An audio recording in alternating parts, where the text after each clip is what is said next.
I'm going to do whatever I want, and you are not going to tell me what to do. You ever heard those words out of the mouth of a child? If they're 3 or 4, it's kind of a problem.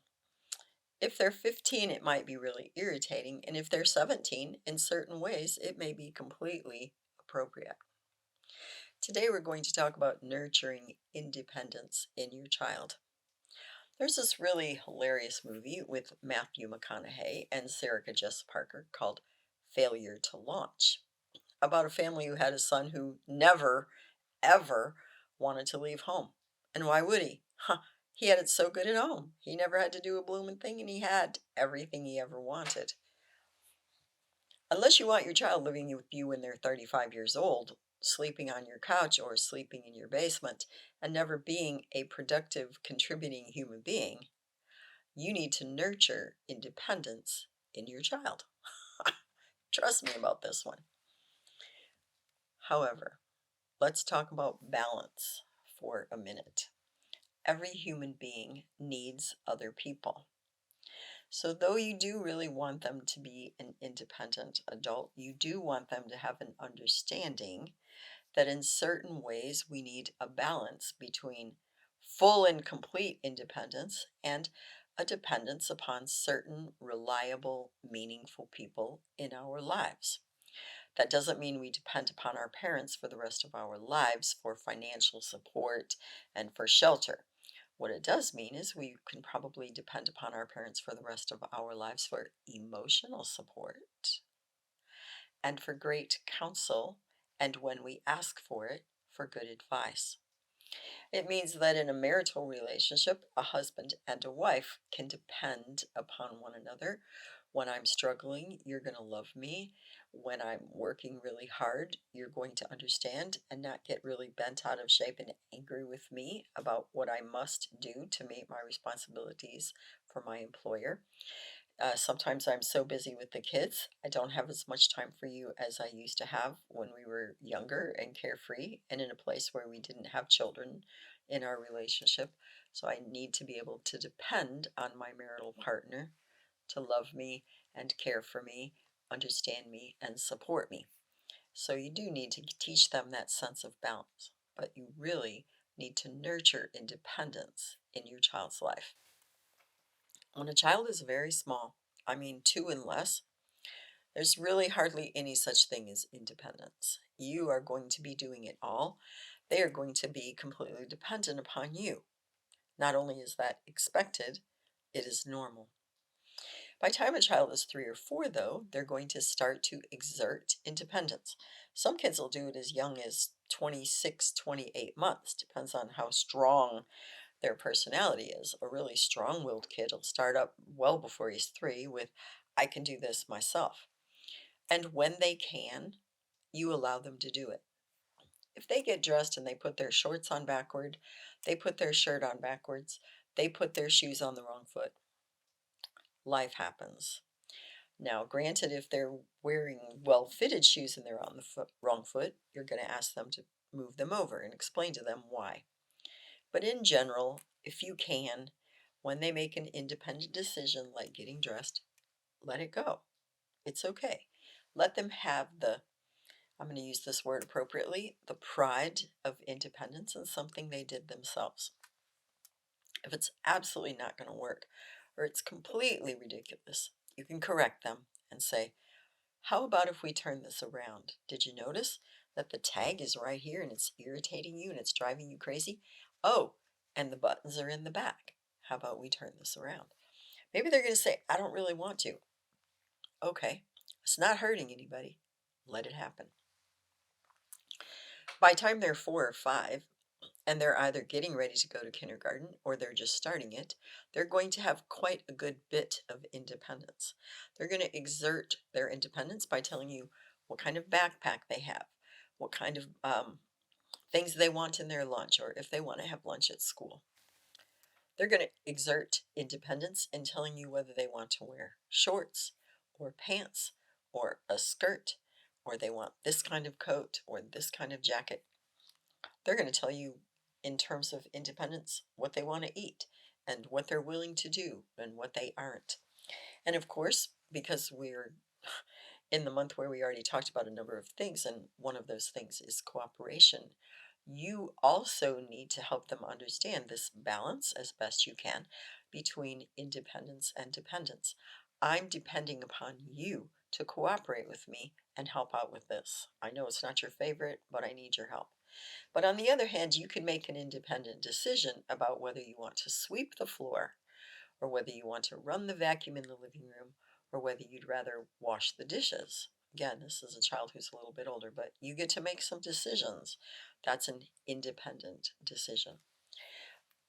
I'm going to explain to you what I did with my kids. I've had a lot of people tell me I was stark raving crazy, but I want you to know that I knew what I was doing in terms of giving my children more and more responsibility and allowing them to develop independent thinking.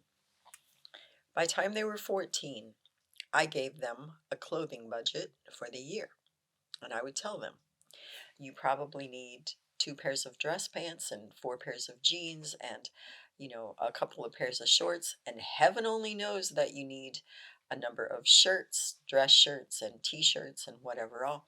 You've got to have at least a pair of tennis shoes, maybe two, a pair of dress shoes. You've got to have shoes and socks. My one son liked to wear a t-shirt, my other son didn't. And oh my goodness, you probably got to pay for a gym uniform.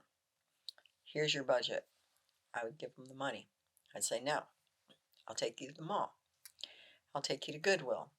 I'll take you to Salvation Army. If you spend all your money and you don't have any more, don't come to me. You're going to have to earn it, because this is more than enough money.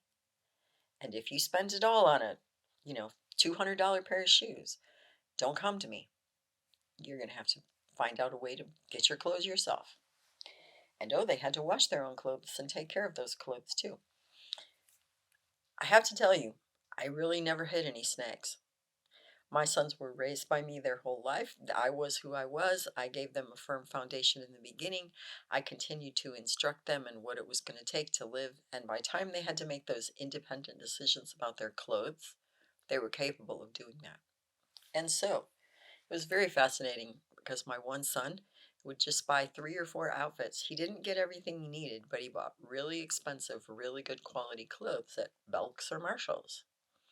My other son bought almost all of his things at Goodwill. He didn't mind. He wasn't quite the sharp dresser that his brother was, and he was absolutely content with that. And he would say to me, so Mom, this money is mine, right? I said, absolutely. And oftentimes he would use what he had left over that he didn't spend on all these fancy clothes to do things he really wanted to do, or to buy a video game or whatever. And it was his money. And he was dressed. And he didn't bug me about all these other things that he needed. It was perfectly okay. That was a workable solution. So you know what? A, my sons knew how to budget. B, my sons could make choices. C, my sons never complained to me about, I can't imagine why you got me that. That's so ugly. I wouldn't wear that at all. Because they made their own decisions about what they were going to wear. And oh my gracious sakes, both of my sons, because they had purchased those clothes and those clothes were just what they wanted, they took really good care of their things. What do you know? So I taught my children independence. I nurtured that in them, appropriately so. Now, I'm going to tell you something else. My sons weren't allowed to date, and they certainly weren't allowed to have a girlfriend till they were done with high school. Yeah, I said that. And yes, they knew my terms. And oh, even though I was a nurse and I had significant amounts of money and I could have done it differently, my sons could not have a vehicle till they could pay for their own insurance and their own gas. I didn't say I never helped them with the car. I said they had to pay for their own insurance and their own gas. Until then, they weren't allowed to have a vehicle. That was basic stuff to me, because an independent human being pays their own way. And that's what they had to do. They had to learn, with all the money they ever got their hands on, how to be wise with money. Again, this was about independent thought, because if you don't know how to handle your money, you're never going to be independent. And they were independent about their grades. If they got C's and D's, I guarantee you they didn't get any money out of me for anything because they weren't doing their best work. And school was their first job. And I explained that to them their whole life long. And they were both very bright people. But if they were getting A's and B's, they were diligently working at their first job in their educational process. They were really contributing in the household. I would give them money, and they could independently decide what they were going to do with that money. I did not tell them.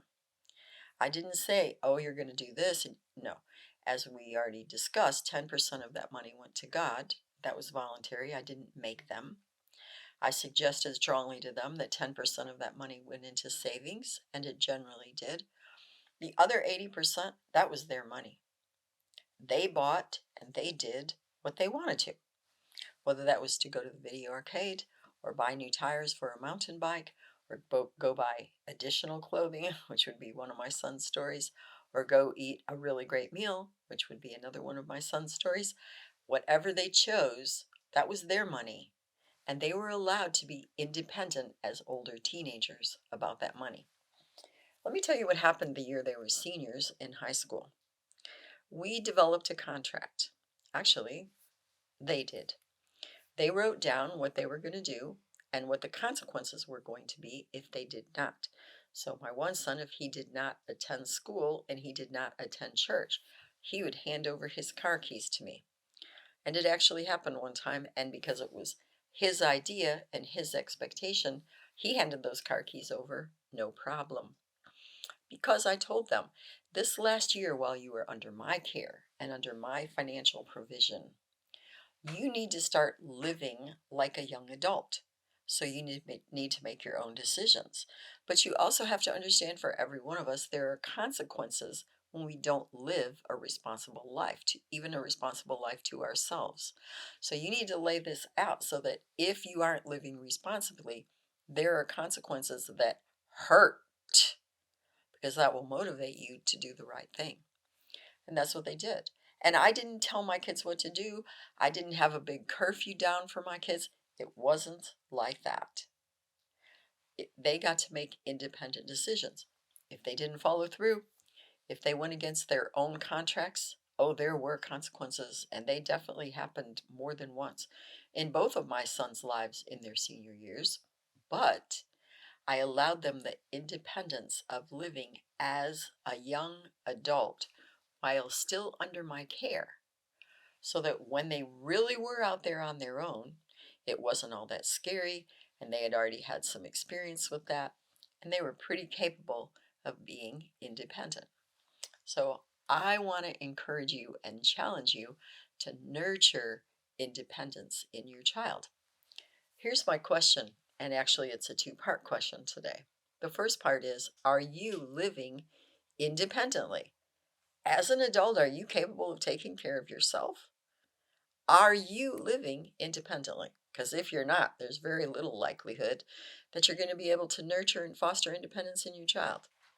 The second part of that is, how am I doing at nurturing independence in my child? Even if you have a 3, 5, or 8-year-old, there are certain things you should be doing that are fostering and nurturing independence for them. And if your goal is to raise a successful, productive, independent adult, you need to start while they're a little person and nurture independence in their life. I'll look forward to hearing your questions and comments. Thank you for joining me today. You may find additional information on our paintabeautifulpicture.com website. Additionally, you may watch me on Rumble, and you may also listen to a podcast on Buzzsprout or Spreaker, all under the name Paint a Beautiful Picture. If you like this video, please give me a thumbs up. You may subscribe, and if you are interested in receiving notifications, please hit the notifications button.